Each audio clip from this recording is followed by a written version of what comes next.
Today we're going to make an 8-pound batch of soap with a 50-50 blend of coconut oil and olive pomace. I've been doing this, gosh, for 25 years, I guess.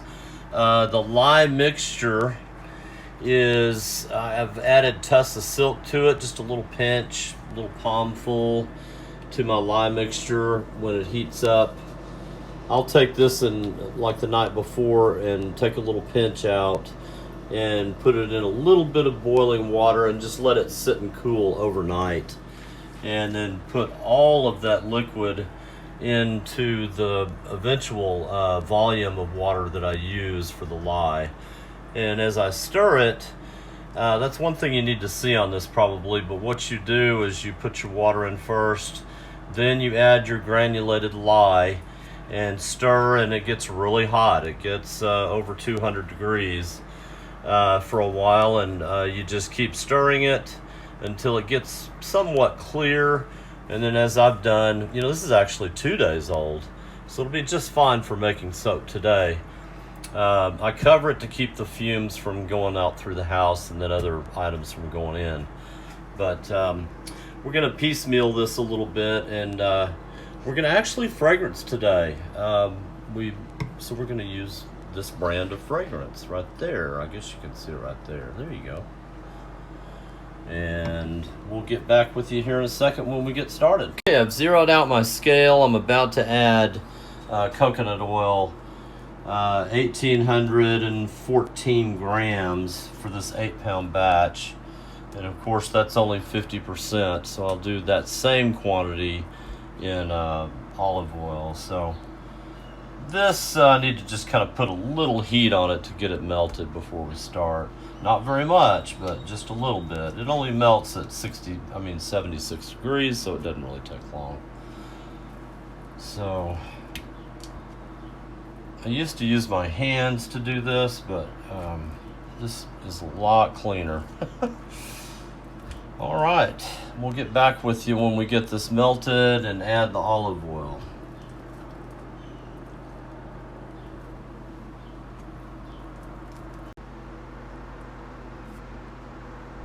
Okay, that's everything assembled. It's a little over 1,814 grams, but a little bit of super fat doesn't hurt, especially on a batch this large.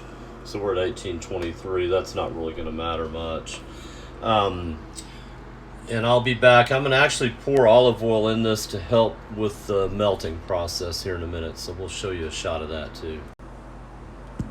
Okay, here we go. We're going to watch the measurements and put exactly the same, about 1,814 of olive oil in here.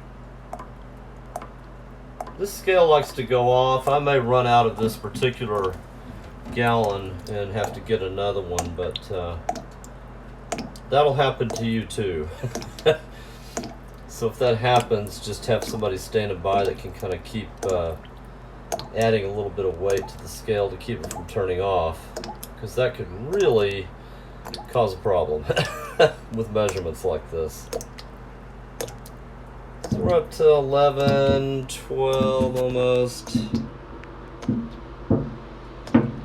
And that's what's going to happen, see? So I'm going to go get another gallon opened up and finish out and get it up to 1,814. Okay, now I'm going to hit the heat. I'm going to do a little bit high right at first, but I'm going to stand right by it. I just want to get that initial blast so it'll heat up the container a little bit, and then crank it back down. I've done it so many different ways. The key is just not to overheat it, that's all. So however you would like to do it. And just put a little bit of heat in there, you'll start to see it melt. We'll show you how it kind of changes here. Pretty cut and dry, real simple. All right. Okay, we have the oils all melted. I usually do a temperature check. My lye temperature is, I'm sure, much cooler. I may let this sit and cool down. I think this is around 108 degrees Fahrenheit, which is just fine. I could heat this up to within 10 degrees of that, so around 100 degrees, and go ahead and throw it in here. which I may do, but I may let this just cool down and reach closer to this temperature, room temperature, because I like to really do a cold, as cold as possible process soap. So we're going to sit and wait for this a minute, and get right back when we pour it in, and then we'll show you how to trace. Okay. Okay, the oil's ready, and we're going to pour in the lye. You'll see it kind of cloud up a little bit. What's key, you can see into it, I hope, a little bit. But I'm going to put the mixer in and show you how I trace. This is actually kind of key. Let me put that on that side. And I'll take the air bubbles out that are inside here. Just give it a little toss, and then I press the button, and you'll see those little clouds puffing out like that? I'll do a few of those and then mix that cloud into the solution. That prevents any chance of a false trace. You don't want this to thicken too quickly in any part of this mixture. So those little clouds are the beginnings of a trace. And see how they distribute and change the color? That was just a little tiny pulse. And then I'll do it another couple of times. See how those little clouds are forming? To me, this is a real key part of the trace. The very beginning. And not going too fast.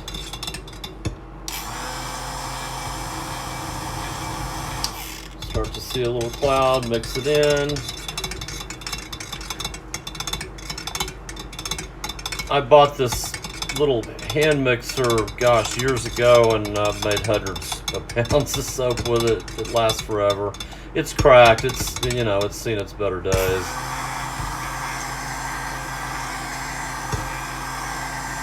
There we go.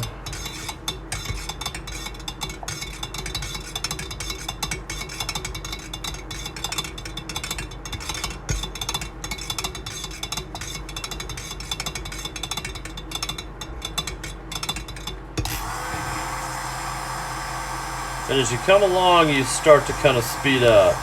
See those clouds forming? I'll go a little longer and mix that in.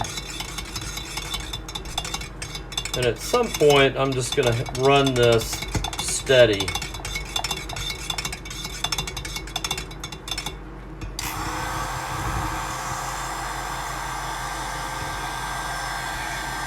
To my eye, when I see less and less cloud formation, that's when I really crank it up, because it's pretty much mixed, but then you have to trace it.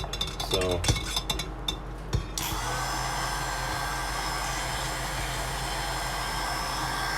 a lot of people aren't showing this. I've seen a lot of different videos of different soapers, and they don't really talk about this critical part. To me, this is critical.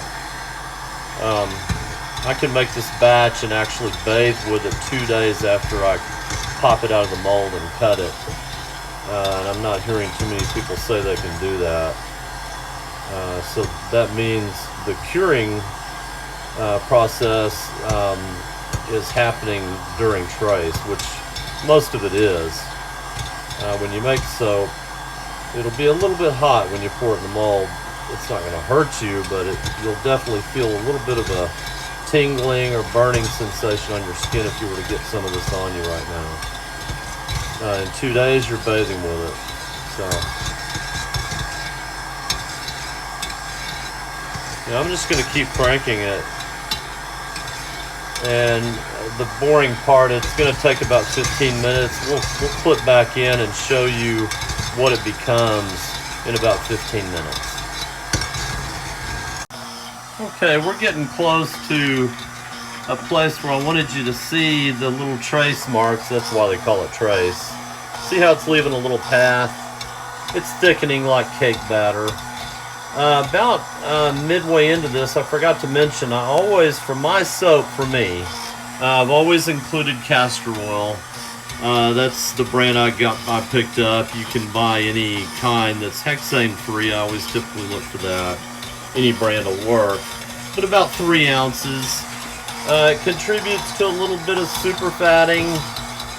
This batch is already set at 5% super fat. That just bumps it up just a little bit.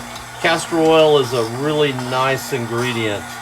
A lot of soapers use that in every one of their batches, and I'm included in that.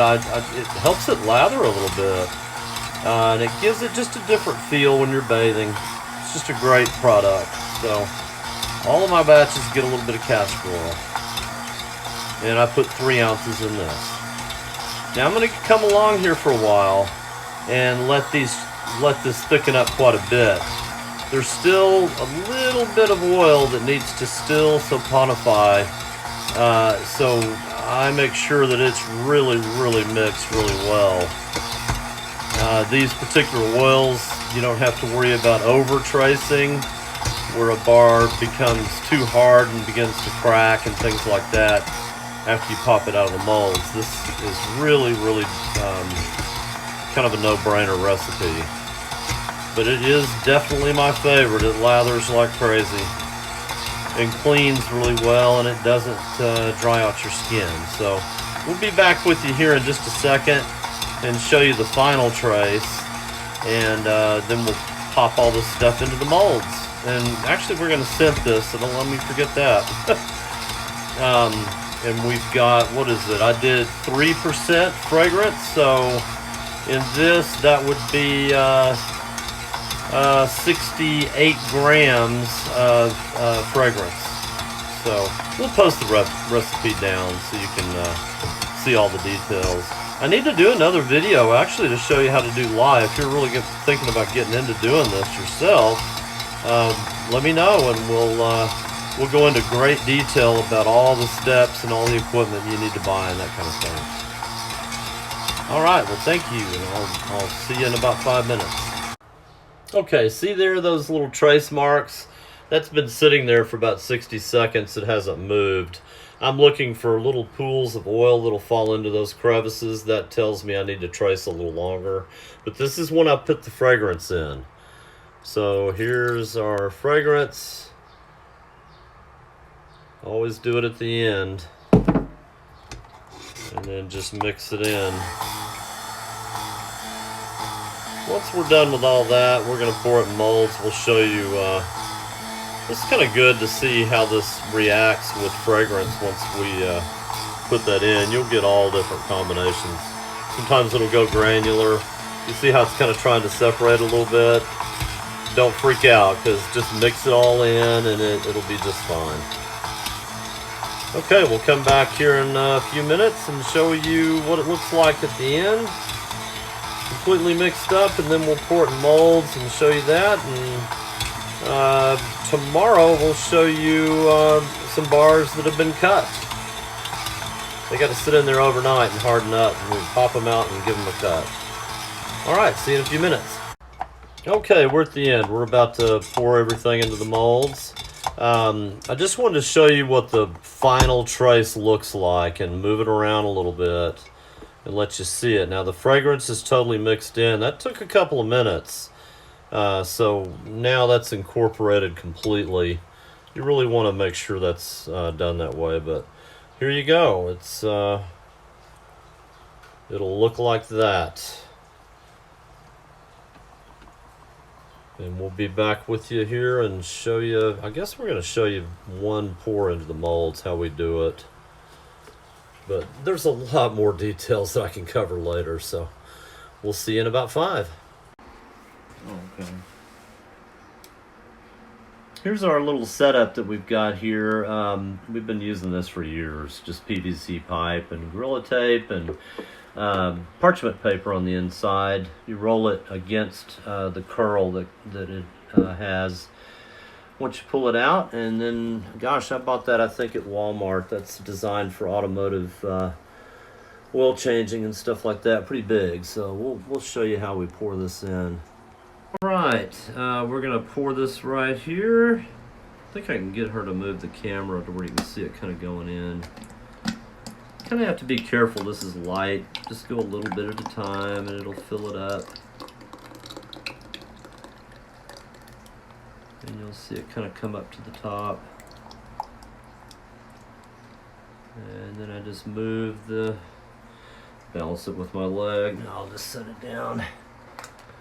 There we go.